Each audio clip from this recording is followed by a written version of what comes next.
Bienvenue au… Laisse tourner.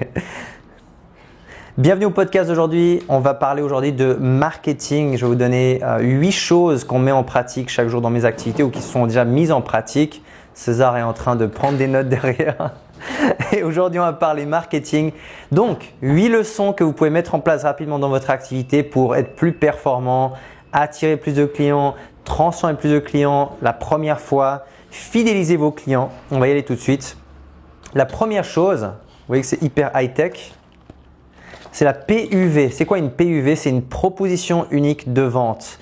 Avoir une proposition unique de vente, c'est essentiel maintenant dans le marché, dans un environnement qui est hyper compétitif, où il y a beaucoup d'autres options que vos clients potentiels ont. Si vous vendez des chaussures, vous avez littéralement des centaines, voire des milliers d'autres concurrents qui sont contre vous, qui luttent pour la même part de marché. Donc, la PUV, c'est vraiment de se demander qu'est-ce qui vous différencie finalement. Quelle est votre position, votre proposition unique de vente? Qu'est-ce qui vous différencie des autres? Si vous avez une pizzeria, qu'est-ce qui vous différencie de toutes les autres pizzerias de la ville?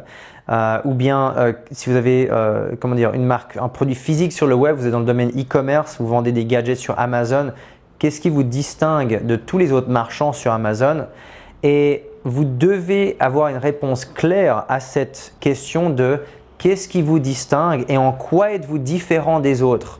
En quoi êtes-vous différent de toutes les autres marques, toutes les autres solutions sur le marché? Parce que si vous n'arrivez pas à résumer ça rapidement, littéralement en l'espace d'une phrase, et quand quelqu'un vous demande pourquoi vous plutôt qu'un autre, si vous n'avez pas une réponse rapide, c'est difficile parce que finalement vous êtes un parmi d'autres, une parmi d'autres, et donc vous êtes une énième solution sur le marché.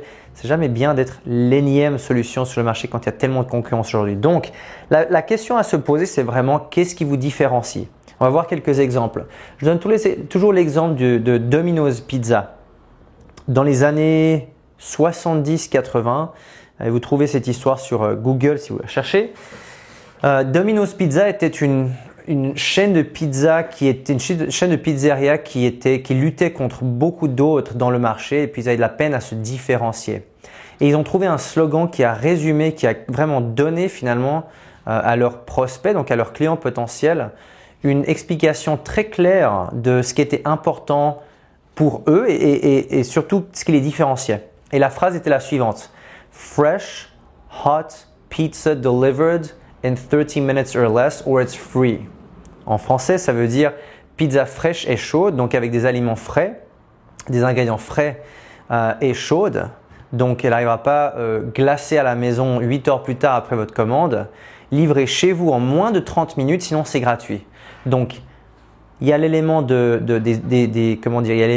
ingrédients qui sont frais, avec le fait que la pizza va être chaude et que ça arrive en moins de 30 minutes parce qu'une des choses, c'est tu commandes quelque chose, tu ne sais pas quand ça va arriver, surtout à l'époque. Et maintenant, donc ils étaient vraiment les premiers dans le marché à utiliser ce positionnement différent. Et la garantie finalement de ce slogan, c'était sinon c'est gratuit. Donc s'ils arrivaient 45 minutes ou 1 heure plus tard, la pizza était gratuite et c'était aux frais de Domino's Pizza. Donc voilà comment une marque dans un secteur très banal finalement avant des pizzas a réussi à se démarquer et puis aujourd'hui pèse des milliards. Donc, demandez-vous un petit peu quels sont les éléments qui vous différencient. Et en l'occurrence, peut-être que beaucoup d'autres pizzerias autres que Domino's Pizza offraient des choses similaires. Donc, des pizzas avec des ingrédients frais, livrés en 30 minutes. Mais personne ne l'a verbalisé, personne ne l'a énoncé aussi fortement que Domino's Pizza. Donc, ils ont pris cette part de marché. Voilà l'élément numéro 1. Élément numéro 2, storytelling. Qu'est-ce que c'est que le storytelling? C'est le fait de raconter son histoire, raconter votre histoire si vous êtes solopreneur, entrepreneur, indépendant, ou raconter l'histoire de votre marque, de vos produits, de vos services, de la création de votre activité.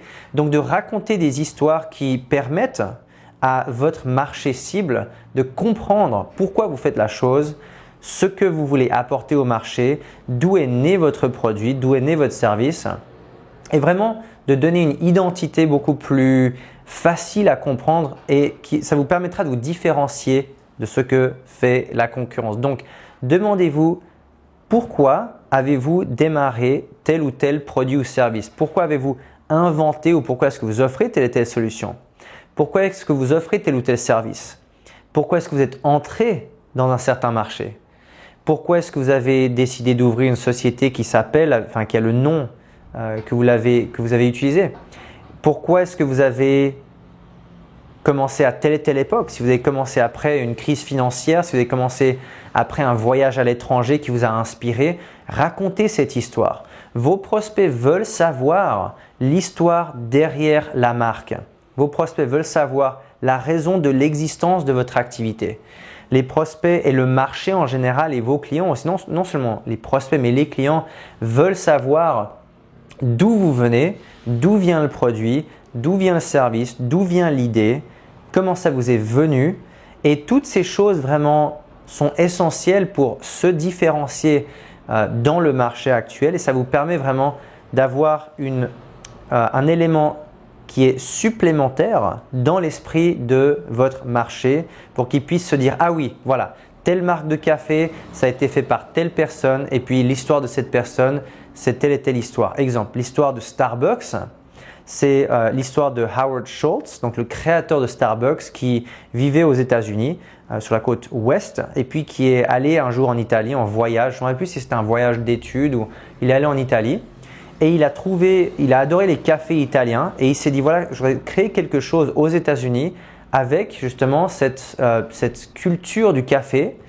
Et puis il a créé l'empire Starbucks. C'est cette histoire de lui qui va en Italie, qui a trouvé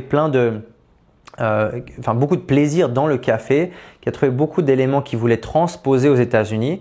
Ça, c'est une histoire de la création de Starbucks. Et c'est une histoire dans la communication de Starbucks qui est très présente.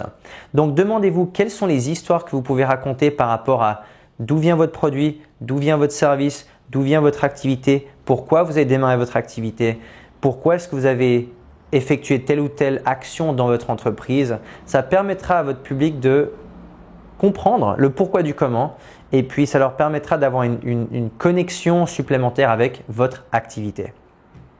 Numéro 3, la vitesse. C'est une chose que je prône en long et en large dans mes activités. C'est la vitesse, j'appelle ça la vitesse d'implémentation.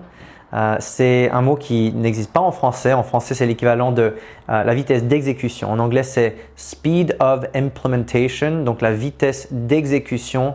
Et ça, c'est dans tous les domaines possibles et imaginables. Vous avez une idée, au lieu d'attendre 6 mois avant de la déployer, avant de la mettre en pratique, mettez-la en pratique aujourd'hui. Vous avez une idée pour un nouveau produit, lancez-le. Évitez de passer des semaines ou des mois à vous demander si telle ou telle chose marchera. Vous avez une idée pour faire de la promotion par email, vous avez l'idée de lancer une nouvelle vidéo sur votre page ou pour un nouveau produit, un nouveau service avec votre marque, faites-le. Allez vite. Je dis toujours que l'avenir, vraiment, le futur et la réussite dans le monde du business appartiendra de plus en plus aux sociétés qui vont vite. Ce n'est pas une question d'avoir énormément de ressources financières, ce n'est pas une question d'avoir énormément de présence aujourd'hui, même si ça aide. L'essentiel aujourd'hui, si vous voyez les entreprises qui arrivent et qui font ce qu'on appelle en anglais disruption, donc qui disrupt des industries, ça se dit disrupt. Il doit y avoir il n'y a pas vraiment d'équivalent en français. Hein. On va dire qu'ils bouleversent quelques marchés, des sociétés qui viennent comme Uber ou Deliveroo ou bien Airbnb ou bien Spotify qui vont dans des marchés énormes et qui trouvent vraiment une place en se différenciant. Elles vont très très vite. Et donc si vous êtes dans un marché aujourd'hui puis il y a des concurrents qui vont avec des idées qui sont peut-être inférieures aux vôtres mais qui vont plus vite que vous et qui exécutent et qui mettent en pratique et en action leur stratégie plus rapidement que vous, tôt ou tard vous allez perdre. Et ça c'est inévitable et je le vois dans les marchés dans lesquels on est actif. Il y a des personnes qui font ça dans différents marchés, qui ont des produits et services dans différents marchés, mais vu qu'on va tellement vite dans mes activités, parce que je prône et je vis la vitesse, on arrive à prendre la part de marché et puis quelques mois plus tard, on les voit plus sur les réseaux de pub parce qu'ils ont disparu finalement. Donc, vitesse. N'attendez pas d'avoir le moment parfait. N'attendez pas d'avoir l'idée parfaite. N'attendez pas d'avoir la solution parfaite. Lancez, voyez les résultats et ensuite améliorez pour avoir la meilleure solution pour vous et ou pour vos clients. Numéro 4, testing d'email. Donc, testez tout ce que vous pouvez tester. Je parle à beaucoup de séminaires chaque année et puis je vois qu'il y a beaucoup d'entrepreneurs qui ont peur de tester des choses. Par exemple, une chose que vous pouvez tester aujourd'hui après avoir écouté ce podcast ou regardé ce podcast, c'est de tester finalement des relances d'email à vos listes de prospects et de clients. Si vous envoyez un email avec une promotion spéciale, le monde ne va pas s'arrêter si votre mail est mal écrit. S'il y a des fautes d'orthographe de temps en temps, le monde ne va pas s'arrêter. Ça va vous arriver. Par contre, un email approximatif va toujours être mieux s'il y a un appel à l'action ou s'il y a un produit qui est inclus dans le mail ou un message de vente. Vous allez toujours gagner plus que pas d'email. Donc, il n'y a pas besoin d'être parfait, mais il faut tester différentes choses. Donc, si vous avez une liste de prospects de 500 ou 1000 personnes, envoyez un email différent à 250 de ces personnes et un email différent avec un autre intitulé à 250 autres personnes et vous allez voir que un de ces deux emails fonctionne mieux. Donc là, vous comprendrez au niveau du chiffre d'affaires généré par ces emails, qu'est-ce qui fonctionne le mieux. Et donc, vous devez tester. Nous, c'est quelque chose qu'on fait constamment chaque jour. Si vous avez vu déjà nos annonces sur Facebook, on teste des centaines de versions de pubs différentes, des accroches différentes, des textes différents, des appels à l'action différents, des vidéos différentes. Parfois, c'est la même vidéo avec des couleurs différentes. Parfois, c'est la même vidéo qui fait 1 minute et ensuite on a une version longue de 6 ou 7 minutes.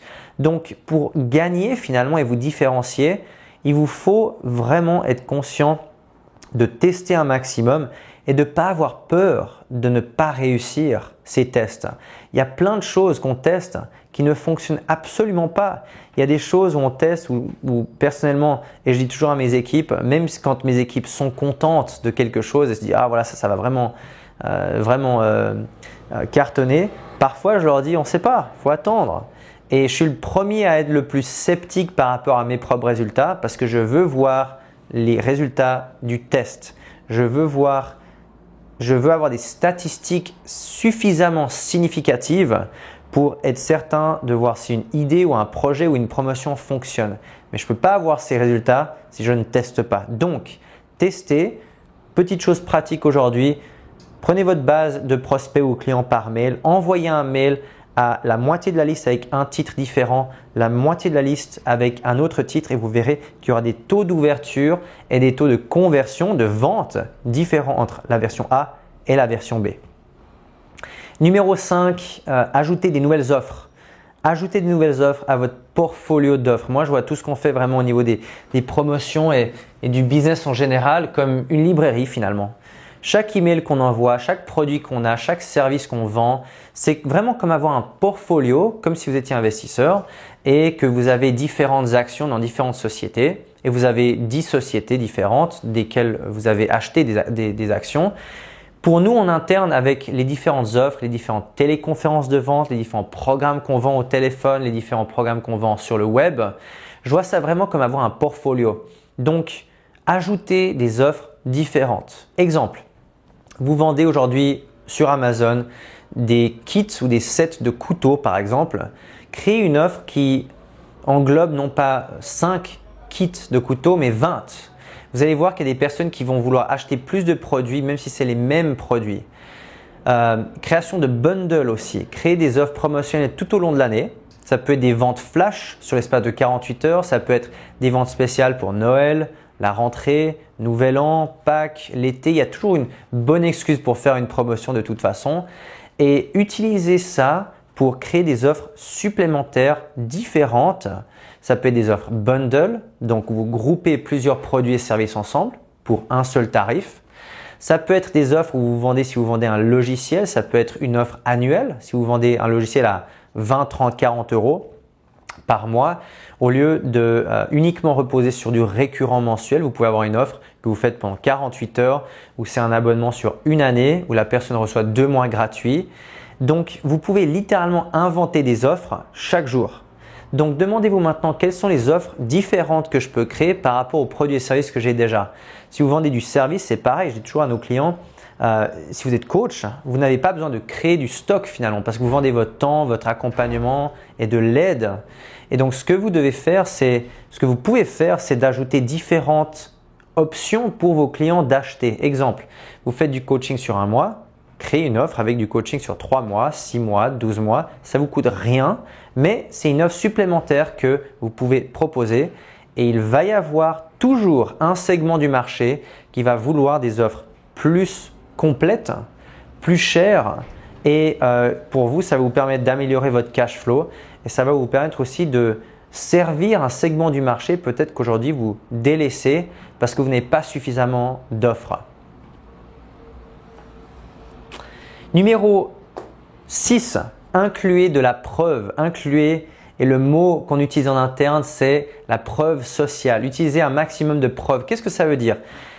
Je viens littéralement à l'instant avant ce podcast de recevoir un message de Alexis, donc bravo Alexis, de Belgique, qui dit à 1h25, Hello Mathias, un petit témoignage en plus pour tes pages web.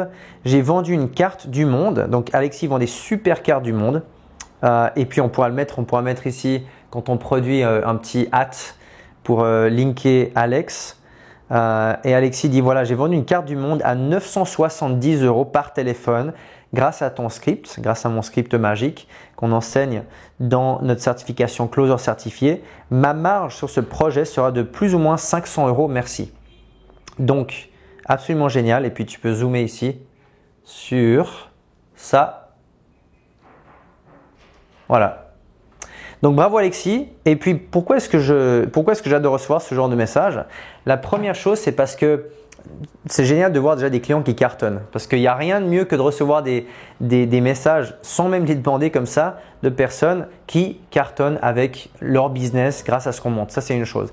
L'autre chose aussi, c'est que ça donne la preuve sociale. Quand Alexis vient en séminaire, forcément, ça donne énormément de preuves supplémentaires parce qu'il en parle, il parle autour de lui. Il a déjà donné plusieurs vidéos témoignages. Il est actif sur la page Facebook.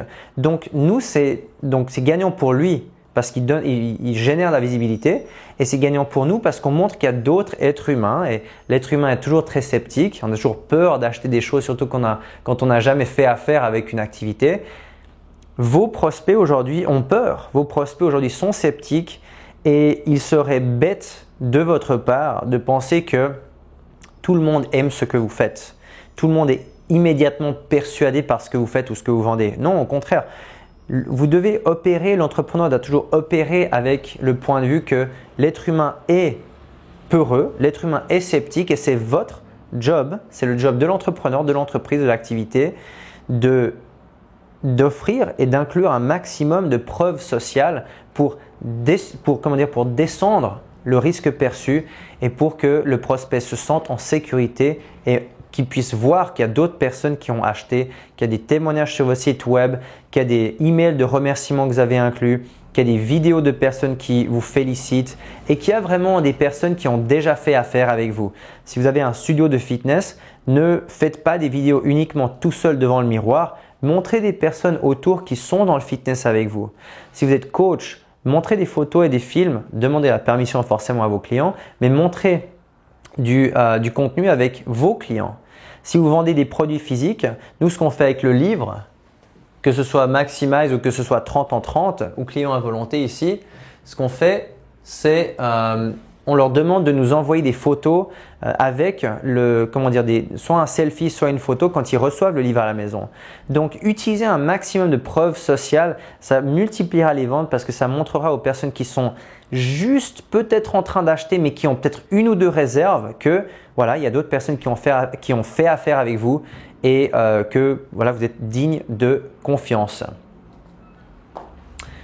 Numéro 7, offrir un service mensuel. Pensez à ce que vous pouvez offrir et vendre mensuellement comme téléphonie, comme les assurances, comme les abonnements à Internet. Qu'est-ce qu'on achète encore?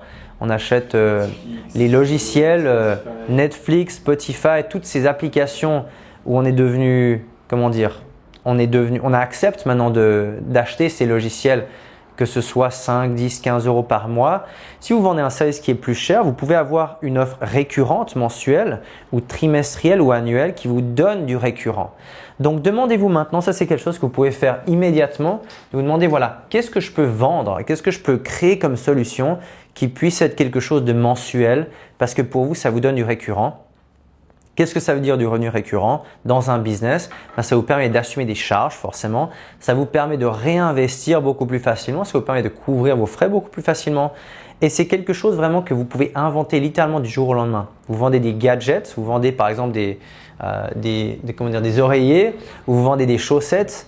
Il y a plein de sites maintenant où vous pouvez acheter la chaussette du mois. Tu as peut-être vu ça. Il y a les box, par exemple, il y a une société qui s'appelle BarkBox où ils ont des boîtes qu'ils envoient qui sont 40 cm sur 40 cm et chaque mois ils t'envoient, donc c'est pour les chiens, ils t'envoient la spécialité du mois, ils t'envoient un jouet, ils t'envoient un t-shirt et c'est vraiment fait autour du monde du chien et c'est 20, 30, 40 euros. Donc il y a tous ces modèles d'abonnement qui existent maintenant et pensez à comment vous pouvez ajouter ça dans votre business. Il n'y a pas un business au monde qui… Et je suis en train de réfléchir parce que je sais qu'il y a toujours des personnes qui disent « Mais il y en a un Mathias !» Il y en a un Mathias. Et je dirais qu'il y a un seul business au monde, dans le marché consommateur où c'est difficile de le faire. On a des clients où c'est difficile de le faire. C'est ceux qui sont hypnothérapeutes ou coachs et qui vendent des solutions pour aider les gens à arrêter de fumer. Parce qu'une fois qu'on a arrêté de fumer, on a arrêté de fumer. Donc ça peut être un peu difficile de vendre une solution. Mais ce que je leur dis toujours, c'est ensuite d'avoir des alliances stratégiques avec des clubs sportifs, avec des nutritionnistes, avec des cabinets d'esthétique, avec des partenaires dans le monde du bien-être avec qui ils peuvent avoir des partenariats différents. Donc, même s'il n'y a pas une récurrence directe dans votre business, vous pouvez avoir des alliances stratégiques avec des partenaires autour de vous. Donc, même si vous êtes dans le cas de je ne sais pas quoi vendre mensuellement, peut-être que ce n'est pas votre propre service, peut-être que c'est une collaboration avec un autre produit, un autre service, une autre société où vous dites voilà, moi j'ai des clients qui ont cette problématique-là, je n'ai pas envie ou je ne sais pas quoi offrir en modèle récurrent mensuel ou bimestriel ou trimestriel ou annuel, mais vous avez cette solution-là, faisons un partenariat. Donc, il y a plein de synergies, plein d'exemples que vous pouvez avoir, plein de revenus complémentaires dans l'activité que vous pouvez ajouter littéralement en étant un petit peu créatif et en vous demandant ok, qu'est-ce que je peux offrir à mon client actuel qui serait bénéfique pour lui ou pour elle et qui lui permettrait d'accomplir ses objectifs, de l'aider et qui me permettrait moi d'avoir un récurrent. Okay? Pensez à ça. Ça, c'était la 7e. Et puis, on va s'arrêter là pour pour aujourd'hui, pour ce podcast avec 7 techniques ou 7 choses que vous pouvez mettre en place dans votre business dès aujourd'hui. Je vais vous donner des cas pratiques, je vais vous donner des choses que vous pouvez mettre littéralement aujourd'hui en place dans votre business. Et si vous faites au moins une de ces choses ces prochains jours, tenez-moi au courant, que ce soit comme Alexis sur Instagram ou sur Facebook ou par email et dites voilà, j'ai vraiment bien aimé ça, j'ai appliqué telle chose, ça m'a généré X, Y, Z résultats. Et puis tout le monde est content, moi je suis content, l'équipe est aussi contente. Nous on peut publier ça, ça nous fait de la pub et ça vous fait de la pub aussi parce que maintenant je sais que inévitablement il y a du monde qui va aller sur le site d'Alexis pour voir les belles cartes du monde qu'il fait. Donc tout le monde y gagne. Donc tenez-nous au courant des résultats. Et puis je crois qu'on va s'arrêter là pour aujourd'hui. Je vous dis à la prochaine, ciao. Et donc la tradition avant de partir, c'est toujours le bonus en fin de podcast, c'est l'objet du jour. Voyons l'objet du jour. César va me passer l'objet du jour. Qu'est-ce que ça peut bien être? On va voir ça ensemble. C'est super bien emballé en tout cas, c'est comme une massue. Donc, ça je ne sais pas exactement ce que c'est.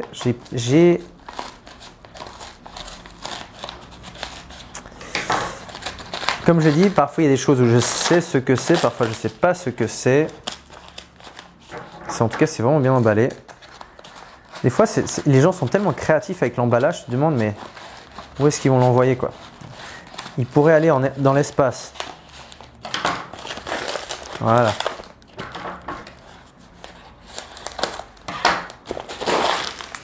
Et à mon avis, je sais ce que c'est parce que ça, c'est un ami à moi qui m'avait demandé. Je pense que c'est ça. D'ailleurs, c'est un ami à moi qui me suit sur Instagram et qui a vu l'étagère derrière. Si c'est ce que je pense que c'est quelque chose qui sera affiché. Oui, c'est ça. Quelque chose qui sera affiché derrière.